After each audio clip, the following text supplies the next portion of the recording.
بات یہ کہ رزق کمانے کے مسئلے میں بھی معتدل رہیں. کاروبار کریں، محنت کریں، منصوبہ بندی کریں، کوشش کریں، لیکن پیسے کمانے کے مسئلے میں ڈپریشن کا شکار نہ ہو. یعنی اس کو نہ جینے مرنے کا مسئلہ نہ بنائیں کہ اگر ایک مہینہ کاروبار صحیح چمکا ہے تو صحت بھی ٹھیک رہی ہے، اور اگلے مہینے اگر تھوڑے حالات خراب ہوئے ہیں تو بلڈ پریشر بھی کافی اوپر نیچے ہو گیا ہے. اس کو نفسیاتی مسئلہ نہ بنائیں.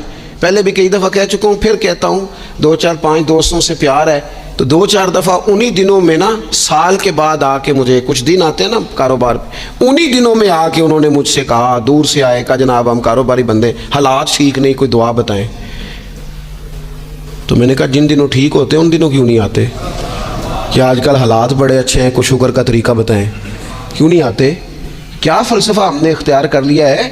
رزق کا وعدہ اللہ کا ہے، اس کو کمانے میں اور پیسے کمانے میں محنت کرنے کا حکم دیا گیا ہے. نبی پاک علیہ الصلوۃ والسلام نے فرمایا جدوجہد کرو، نکلو، اللہ پہ بھروسہ کر کے نکلو، جس طرح وہ پرندوں کو روزی دیتا تمہیں بھی دے گا. لیکن اس میں نفسیاتی مسئلہ نہ بنایا جائے، نفسیاتی نہ بنایا جائے. حضور علیہ الصلوۃ والسلام نے نا ایک جملے کے اندر اس مضمون کو اتنے حسین انداز میں سمیٹا ہے نا کہ مسلمان، یہ ابن ماجہ میں موجود ہے، مسلمان اگر ان 2 جملوں کو کبھی سمجھ جائے نا تو سکون آ جائے زندگی میں، اطمینان نصیب ہو جائے، تیقن کی دولت ملے. حضور فرمانے لگے رزق کمانے کے معاملے میں معتدل رہنا. کوئی بندہ اتنی دیر تک مرے گا نہیں جب تک اس کے حصے کا رزق اسے مل نہ جائے. اتنی دیر تک بندہ دنیا سے نہیں جائے گا، تیرا حصہ تیرے تک پہنچے گا. کبھی بھی بے آبرو ہو کے رزق کمانے کے چکر میں نہ پڑے. کبھی بھی ذہن پہ سوار نہ کر لیں کہ میرا کام نہیں چل رہا. کبھی بھی اس طرح کی طبیعت نہ بنائیں. میں تھوڑی دیر پہلے عرض کر رہا تھا کہ ایک بزرگ نے نا 2 کنجوس لوگوں کو پہلے بلایا، کنجوس آدمی تھے اللہ ماشاء اللہ، تو ان کے سامنے کھانا رکھا، کھانا بڑا بہترین اعلیٰ کوالٹی کا، لیکن ان سے کہا کہ جناب ہم نے نا ایک سبق لینا ہے آپ سے، تو کھانا تو آپ کو ملے گا اور آپ کی مرضی کا پکایا ہے، پر کھانے کا طریقہ ہمارا ہے. انہوں نے کیا کیا، یہاں سے رکھ کے نا ان کے ہاتھ باندھ دیے. وہ پرانے زمانے میں جو جراح ہوتے تھے، بازو ٹوٹ جاتا تھا تو باندھ دیتے نا لکڑیاں رکھ کے، تو لکڑیاں رکھ کے نا ہاتھ باندھ دیے تاکہ یہ جوڑ موڑ نہ سکے. تو یہاں سے ہاتھ باندھ دیے کہ روٹی کھاؤ. کنجوس بندے تھے. اب انہوں نے لقمہ اٹھایا، ہاتھ بندھا ہوا، یہاں سے لے جا کے جب منہ میں پھینکا، وہ کپڑے بھی سارے الجھ گئے، حال بھی خراب ہو گیا، پر کھایا انہوں نے مزہ لے کے پورا. وہ بڑی بری حالت ہو گئی. وہ کنجوس تھے دونوں کو دسترخوان پہ روٹی کھائی جا رہی. اب ان دونوں کو سمجھانے کے لیے کہا کہ اب ہم تمہیں 2 اور لوگوں سے بھی ملواتے ہیں.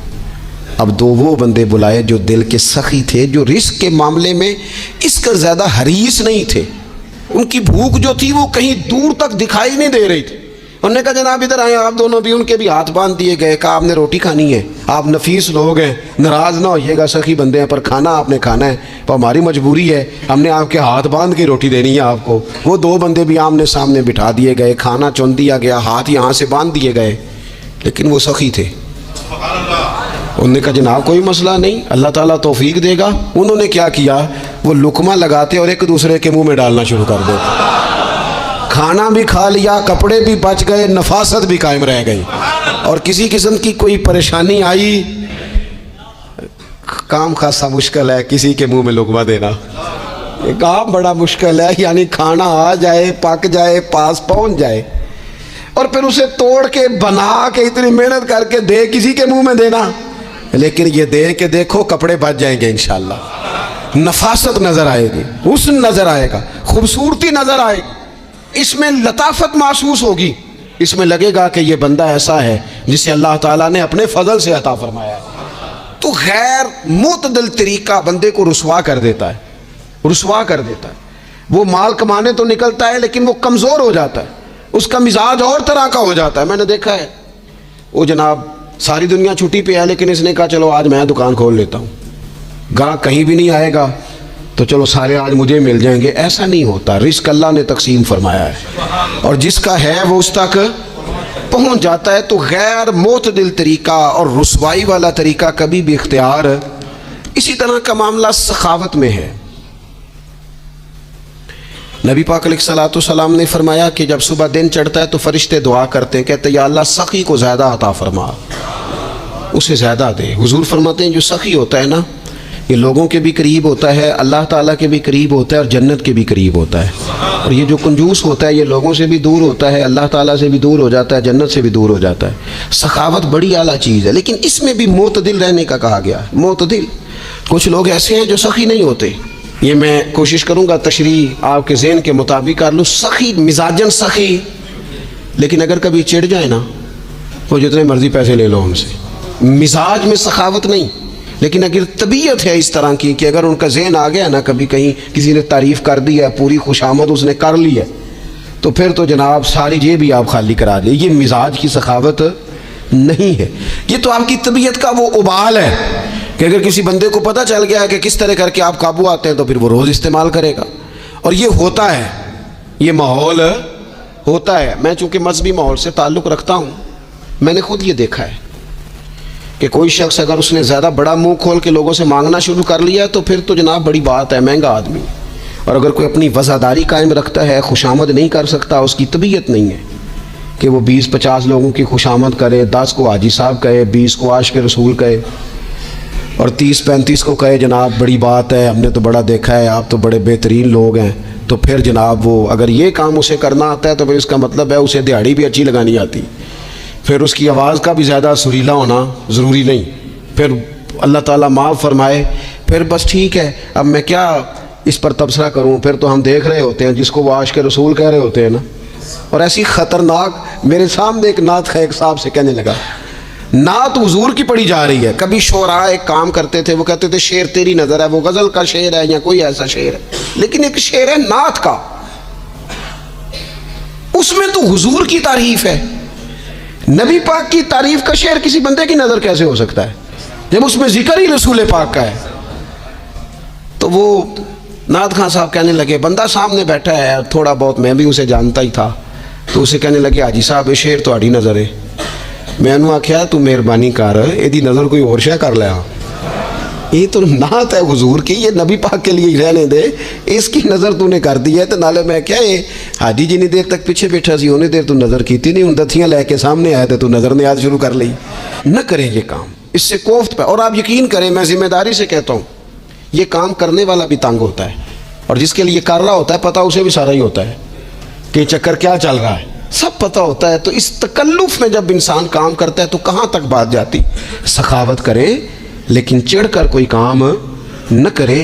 نبی پاک علیہ الصلوۃ والسلام نے فرمایا، حضور فرمانے لگے اس طرح خیرات نہ کرنا کہ تمہارے اپنے بچے بعد میں لوگوں کے سامنے ہاتھ پھیلاتے پھریں۔ حضرت سعد بن ابی وقاص رضی اللہ تعالیٰ عنہ نے عرض کیا تھا، یا رسول اللہ صلی اللہ تعالیٰ علیہ وسلم، میں سارا مال اللہ کی راہ میں خیرات کرنا چاہتا ہوں، میری ایک ہی بیٹی ہے، میں چاہتا ہوں سارا اللہ کے راستے میں دے دوں۔ تو حضور فرمانے لگے نہیں بھائی تو چوتھا حصہ دے، 3 حصے اپنی بچی کے لیے، بیویوں کے لیے، باقیوں کے لیے رکھ لے، لیکن تو یہ کام نہ کر۔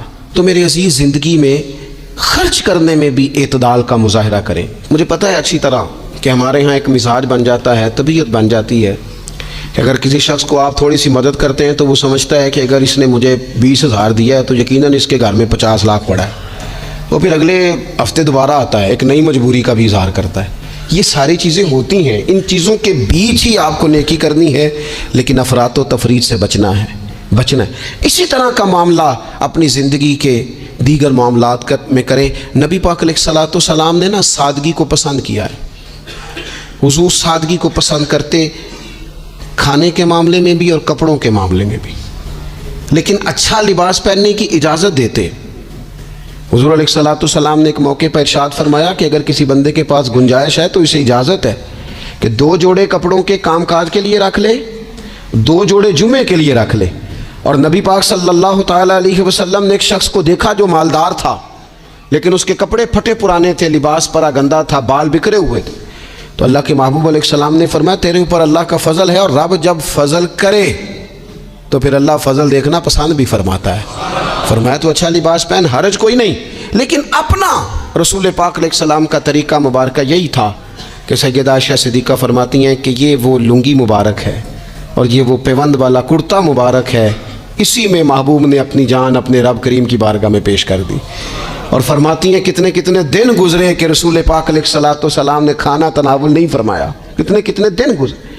میں اس ساری بات کو اگر سمیٹوں نا تو میں یہ نوجوان اگر میری بات پر غور کریں تو اسلام کہتا ہے حضور خود کنگھی بھی فرماتے تھے، تیل بھی لگاتے تھے، امامہ بھی باندھتے تھے، سرما بھی پہنتے تھے، سادہ لباس پہنتے تھے لیکن صاف ستھرا۔ اسلام آرائش کی اجازت دیتا ہے، زینت کی اجازت دیتا ہے۔ آپ کنگھا کریں، تیل لگائیں، خوشبو لگائیں، سرما لگائیں، صاف لباس پہنے، کپڑے دھلے ہوئے پہنے۔ حضور نے حکمن کہا، تاکیدن کہا کہ جمعے والے دن نہا کے مسجد میں آیا کرو۔ اسلام آرائش کی اجازت دیتا ہے، بس نمائش سے منع کرتا ہے۔ دکھاوا نہ کرو، نمائش نہ کرو۔ یہ نہ کہو کہ میں نے اتنے لاکھ کا پہننا ہے، ذرا لاکھ پتہ جائے لوگوں کو۔ یہ نہ مزاج بناؤ کہ اوہو یہ تو میں نے جناب پچھلے ہفتے بھی پہنا تھا، یہ تو میں نے منگنی والے دن بھی پہنا تھا، نکاح والے۔ یہ نمائش ہے، نمائش سے اسلام منع کرتا ہے۔ اللہ کے پیارے رسول صلی اللہ تعالی علیہ وسلم نے فرمایا جس نے دنیا میں شہرت کا لباس پہنا، اس طرح کا لباس پہننا چاہا، اس طرح کے کپڑے زیب تن کرنا چاہے جس سے محسوس ہو کہ میں ایک بڑا آدمی ہوں، میں مالدار آدمی، جس نے دنیا کے اندر شہرت کا لباس پہنا، اللہ قیامت کے دن اسے ذلت کا لباس پہنائے گا۔ یہ معتدل کیوں نہیں رہا؟ اس نے کیوں حد سے تجاوز کیا؟ اس کو اس طرح نہیں کرنا چاہیے تھا۔ رسول رحمت صلی اللہ تعالی علیہ وآلہ وسلم نے ہمیں جس چیز کی اجازت دی ہے وہ کام ہم کر سکتے ہیں، اور جس سے نبی پاک علیہ الصلوۃ والسلام نے ہمیں روکا ہے اس کام سے ہم نے بچنا ہے۔